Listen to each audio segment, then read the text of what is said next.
One day Father Anselm called Goldmund into his pharmacy, his pretty herb pantry full of wondrous smells. Goldmund knew his way around there. The monk showed him a dried plant, neatly preserved between two sheets of paper, and asked him if he knew its name and could describe it accurately. The way it looked outside in the fields. Yes, Goldmund could. The plant was John's wort. He was asked for a precise description of its characteristics. The old man was satisfied and gave his young friend the mission of gathering a good bundle of these plants during the afternoon, in the plant's favorite spots, which he indicated to Goldmund. In exchange, you'll have the afternoon off from your classes, my boy. You'll have no objection to that, and you won't lose anything by it. Because knowledge of nature is a science, too, not only your silly grammar. Is a science, too, not only your silly grammar. Goldman thanked him for the most welcome assignment to pick flowers for a couple of hours, rather than sit in the classroom. To make his joy complete, he asked the stable master to let him take the horse Bless, and soon after lunch he led the animal from the stable. It greeted him enthusiastically. He jumped on and galloped, deeply content, into the warm, glowing day. He rode for about an hour or more, enjoying the air and the smell of the fields, and most of all, the riding itself. Then he remembered his errand and searched for one of the spots the father had described to him. He found it, tethered the horse in the shade of a maple, talked to it, fed it some bread, and started looking for the plants. There were a few strips of fallow land, overgrown with all kinds of weeds, small, wizened poppies with the last few fading petals, and many ripe seed pods stood among the withering vetch and sky-blue chicory and discolored knotweed. The heaps of stones between the two fields were inhabited by lizards, and there, too, stood the first yellow followed stalks of John's wort. Goldman began to pick them.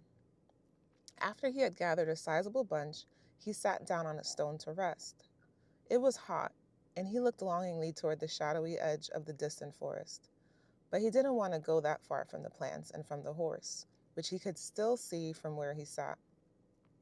So he stayed where he was, on the warm heap of stones, keeping very still to see the lizards who had fled come out again. So he stayed where he was, on the warm heap of stones, keeping very still to see the lizards who had fled come out again. He sniffed at John's wort, held one of its small leaves to the light to study the 100 tiny pinpricks in it. Strange, he thought. Each of these 1,000 little leaves has its own miniature firmament, pricked into it, like a delicate embroidery. How strange and incomprehensible everything was. The lizards, the plants, even the stones, everything. Father Anselm, who was so fond of him, was no longer able to pick his John's wort himself. His legs bothered him. On certain days he could not move at all, and his knowledge of medicine could not cure him. Perhaps he would die soon, and the herbs in his pantry would continue to give out their fragrance, but the old father would no longer be there. But perhaps he would go on living for a long time still, for another 10 or 20 years perhaps, and still have the same thin white hair and same fumy, wrinkly sheaves around his eyes. But what would have become of him, Goldmund, in 20 years? Oh, how incomprehensible everything was, and actually sad, although it was also beautiful. One knew nothing. One lived and ran about the earth and rode through forests, and certain things looked so challenging and promising and nostalgic. A star in the evening, a blue harebell, a reed-green pond, the eye of a person or of a cow. And sometimes it seemed that something never seen, yet long desired, was about to happen, that a veil would drop from it all. But then it passed. Nothing happened. The riddle remained unsolved, the secret spell unbroken. And in the end, one grew old and looked cunning like Father Anselm, or wise like Abbot Daniel. And still one knew nothing, perhaps, was still waiting and listening. He picked up an empty snail house. It made a faint tinkling sound among the stones and was warm with sun. Absorbed, he examined the windings of the shell. The notched spiral, the capricious dwindling of its little crown, the empty gullet with its shimmer of pearl, with its shimmer of mother of pearl. He closed his eyes and felt the shape with probing fingers, which was a habit and a game with him. He turned the shell between loose fingers, sliding, retracing its contours, caressingly, without pressure, delighted with the miracle of form, the enchantment of the tangible.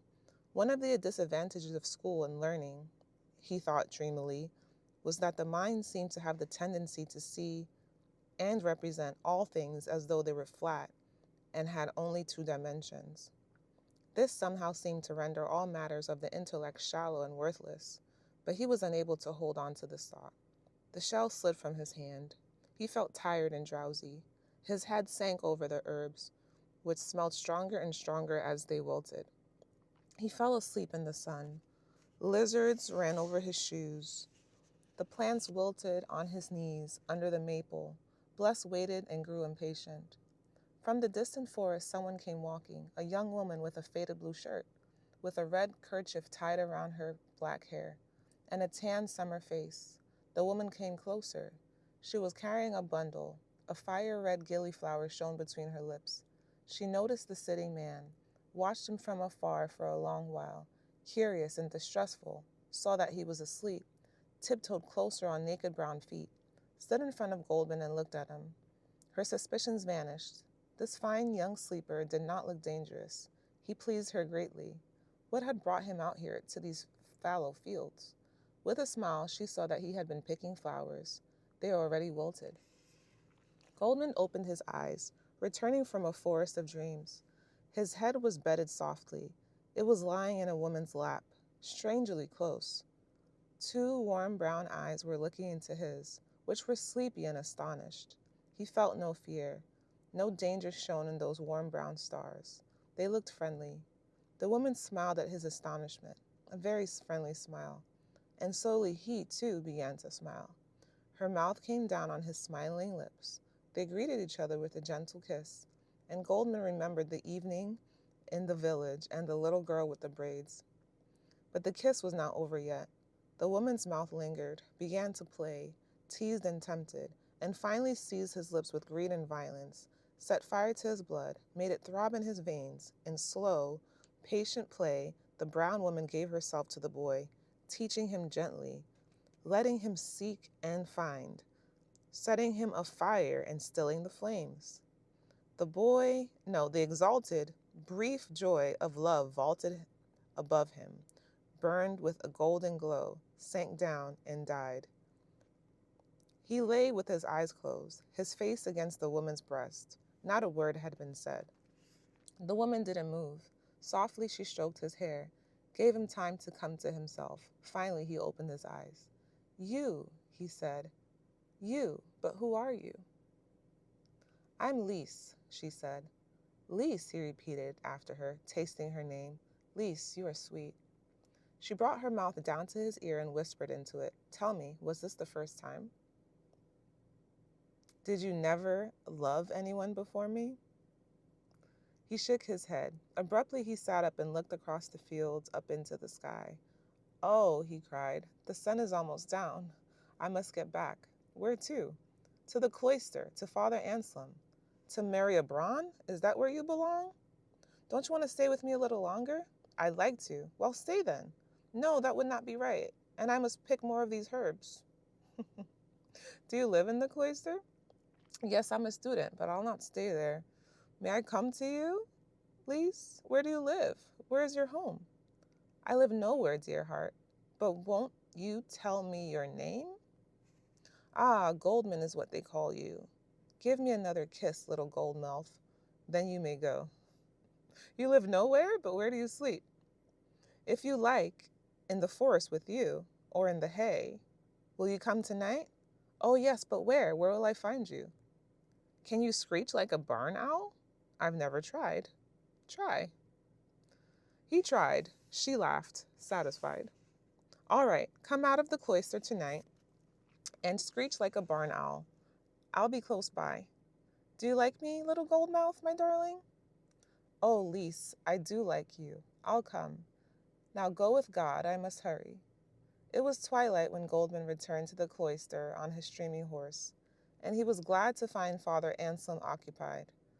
A brother had been wading barefoot in the brook and cut himself on a shard of crockery. Now it was important to find Narcissus. He asked one of the lay brothers who waited at the table in the refectory. No, he was told, Narcissus would not be down for supper. This was his fasting day. He'd probably be asleep now, since he'd held vigils during the night. Goldmund hurried off. During the long exercises, his friend slept in one of the penitence cells in the inner cloister. Goldmund ran there without thinking. He listened at the door. There wasn't a sound. He entered softly. That it was strictly forbidden made no difference now. Narcissus was lying on a narrow cot. In the half-light he looked like a corpse, rigid on his back, with pale, pointed face. His hands crossed on his chest. His eyes were open. He was not asleep. He looked at Goldmund without speaking, without reproach, without stirring, so obviously elsewhere, absorbed in a different time and world, that he had difficulty recognizing his friend and understanding his words. Narcissus, forgive me, dear friend. Forgive me for disturbing you. I'm not doing it lightly. I realize that you ought not to speak to me, but do speak to me. I beg you with all my heart. Narcissus reflected. His eyes blinked violently for a moment, as though he was struggling to come awake. Is it necessary? He asked in a spent voice. Yes, it is necessary. I've come to say farewell. Then it is necessary. You shall not have come in vain. Here, sit with me. I have 15 minutes before the first vigil. Haggard, he sat on the bare sleeping plank. Goldmund sat down beside him. Forgive me, he said guiltily. The cell, the bare cot, Narcissus' strained face, drawn with lack of sleep, his half-absent eyes, all this showed plainly how much he disturbed his friend. There is nothing to forgive. Don't worry about me. There is nothing amiss with me. You've come to take leave, you say. You're going away then? I'm going this very day. Oh, I don't know how to tell you. Suddenly, everything has been decided. Has your father come or a message from him? No, nothing. Life itself has come to me. I'm leaving without father, without permission. I'm bringing shame upon you, you know. I'm running away. Narcissus looked down at his long white fingers, thin and ghost-like. They protruded from the wide sleeves of the habit. There was no smile in his severe, exhausted face, but it could be felt in his voice as he said, We have very little time, dear friend. Tell me only the essentials. Tell me clearly and briefly, or must I tell you what has happened to you? You tell me, Goldmund begged. You've fallen in love, little boy. You've met a woman. How do you always know these things? You're making it easy for me. Your condition, amicus meus, shows all the signs of that drunkenness called being in love. But speak now, please. Timidly, Goldmund touched his friend's shoulder.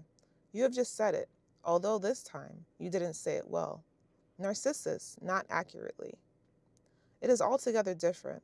I was out in the fields, and I fell asleep in the heat, and when I woke up, my head was resting on the knees of a beautiful woman, and I immediately felt my mother had come back to take me home. I did not think that this woman was my mother. Her eyes were brown, and her hair was black. My mother had blonde hair like mine. This woman didn't look in the least like her, and yet it was my mother's call, a message from her. It was as though an unknown beautiful woman had suddenly come out of the dreams of my own heart and was holding my head in her lap, smiling at me like a flower and being sweet to me. At her first kiss, I felt something melt inside me that hurt in an exquisite way. All my longings, all my dreams and sweet anguish, all the secrets that slept within me came awake. Everything was transformed and enchanted. Everything made sense. She taught me what a woman is and what secrets she has. In half an hour, she aged me by many years. I know many things now. I also suddenly knew that I could no longer remain in this house, not for another day. I'm going as soon as night falls.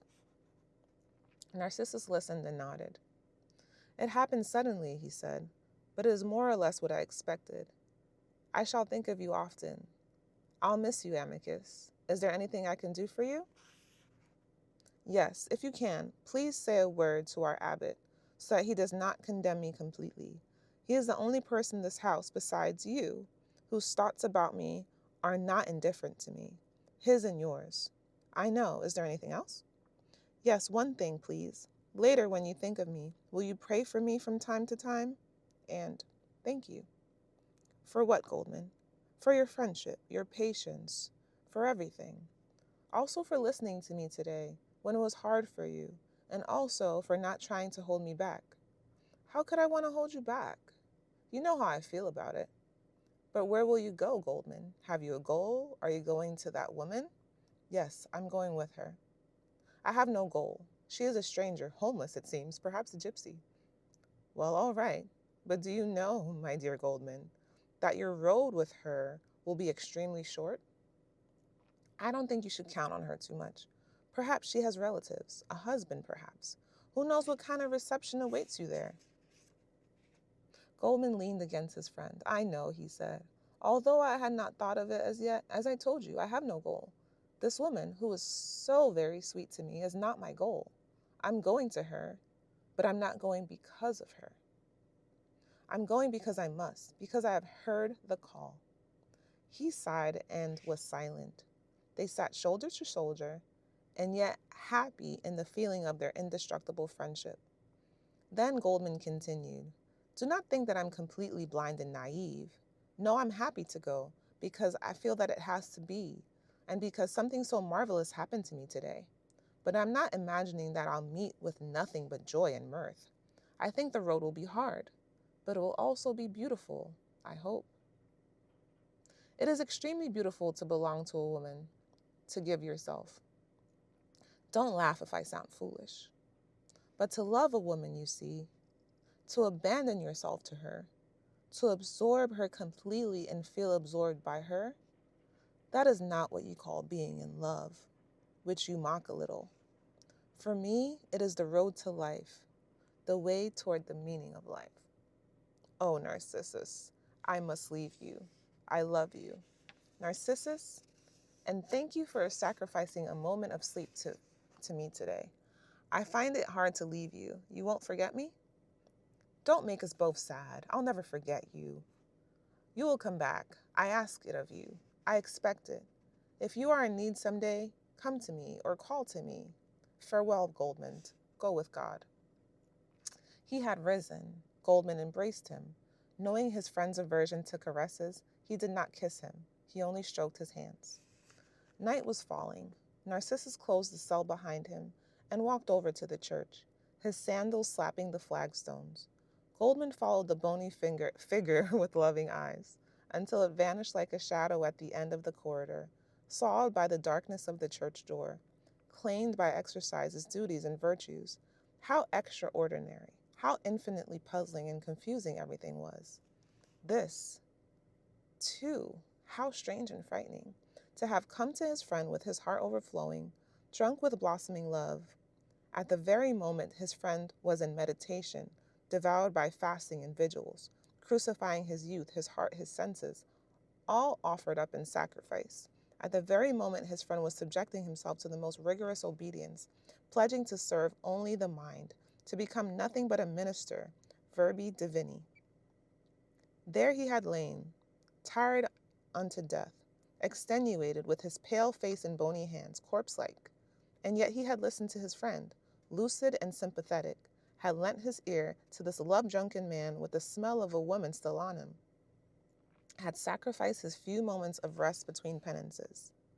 It was strange and divinely beautiful that there was also this kind of love, the selfless, completely spiritualized kind. How different it was from today's love in the sunny field, the reckless, intoxicated play of the senses. And yet both were love.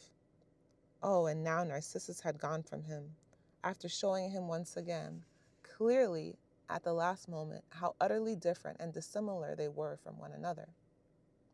Now Narcissus was bent down in front of the altar, on tired knees, prepared and purified for a night of prayer and contemplation that permitted him no more than 2 hours' sleep, while he, Goldmund, was running off to find his Lise, somewhere under the trees, and play those sweet animal games with her once more.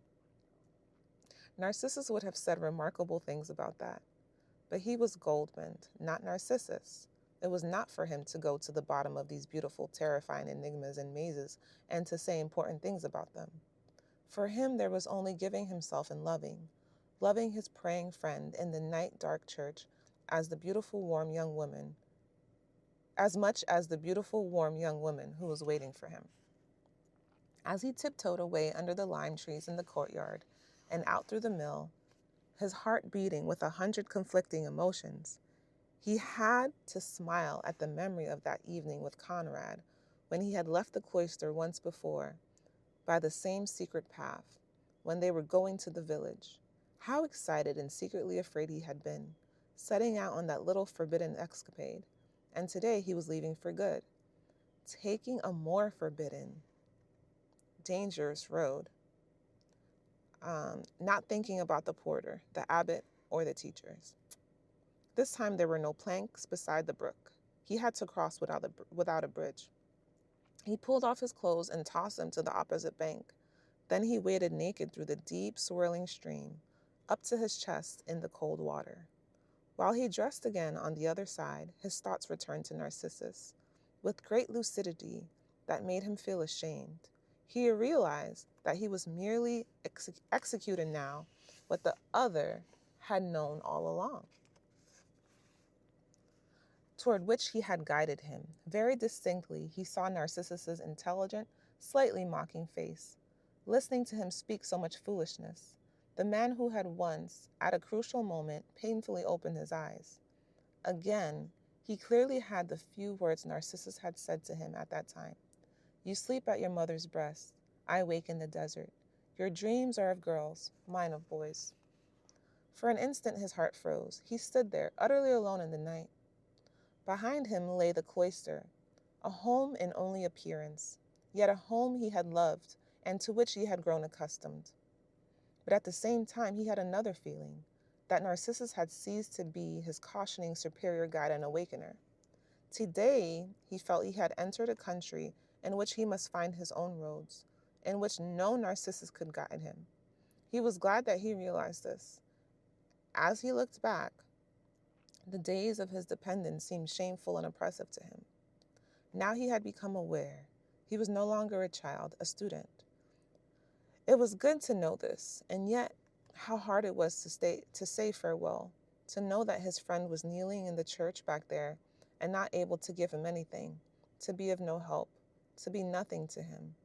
And now he would be separated from him for a long time, perhaps forever, and know nothing of him, hear his voice no longer, look into his noble eyes no longer. He tore himself away and followed the stony little road. A few hundred steps from the cloister walls, he stood still, took a deep breath, and uttered the owl call as best he could. A similar call answered in the distance downstream. Like animals we call to each other, was the thought that came to him as he remembered the hour of love in the afternoon. Only now it occurred to him that no words had been exchanged between him and Lise, except at the very end, after the caresses were over, and then only a few, and they had been insignificant. What long conversations he had with Narcissus, but now it seemed he had entered a worldless world in which one called to one another like owls, in which words had no meaning. He was ready for it. He had no more need for words today, or for thoughts, only for Lise, only for this wordless, blind, mute groping and searching, this sighing and melting. Lise was there.